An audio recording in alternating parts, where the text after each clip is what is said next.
जर एवढाच तुला माझा वैताग आलाय तर सोडून दे ना मला. अगं सोडून दे ग सारिका, एवढं तो म्हणायला लागलाय ना सहजासहजी की दे सोडून, तर दे की सोडून. तू तर कशाला जीवाचा आटापिटा करायला लागलीस? अहो असं कसं सोडून देऊ आई? एवढ्या वर्ष संसार केला मी त्यांच्यासोबत, लहान लेकर आहेत, मी नाही सोडून देऊ शकत त्यांना. बघितलंस राम, हा फरक आहे तुझ्यात आणि तिच्यात. एक बाई नातं शेवटपर्यंत टिकवायचं निभवायचा प्रयत्न करत्या, आणि पुरुष जरा काय झालं की सोडायचं आहे, मला तोडायचं आहे.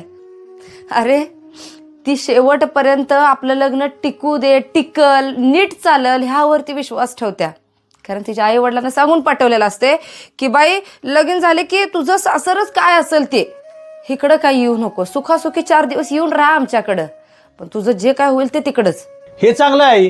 पोराच्या बाजूने उभं राहायचं सोडून तू तर सुनेची बाजू घ्यायला लागलीस. मला एक गोष्ट सांग, अरे बाईशिवाय पुरुष जगू शकतोय काय? लग्नाच्या आधी आईची साथ पाहिजे, आधार पाहिजे, लग्न झालं की बायको पाहिजे.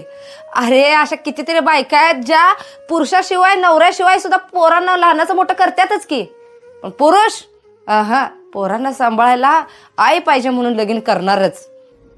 बाळा एक गोष्ट कायम लक्षात ठेव, तुझं तरुणपण असं कसं पण निघून जाईल, पण म्हातारपणात तुझी या आयुष्याची सोबती नाही की नाही, तुझी बायको तीच तुझा आधार बनणार आहे.